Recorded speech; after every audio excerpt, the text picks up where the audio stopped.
In today's video, I'll teach you how to disable laptop touchpad in Windows 10. So if you want to disable the laptop touchpad, it is actually very simple.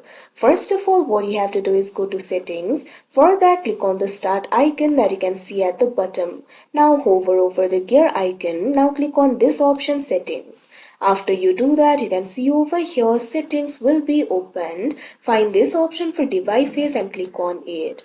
Now after you do that, you'll be led to this kind of interface. At left, you'll be able to see various devices. Click on this option, touchpad, that you can see on the screen. After you do that, you'll be able to access the touchpad settings. You'll be able to see this option for touchpad over here. Right now it is toggled on. So what you have to do is simply toggle off this option. After you do that, the touchpad will be toggled off.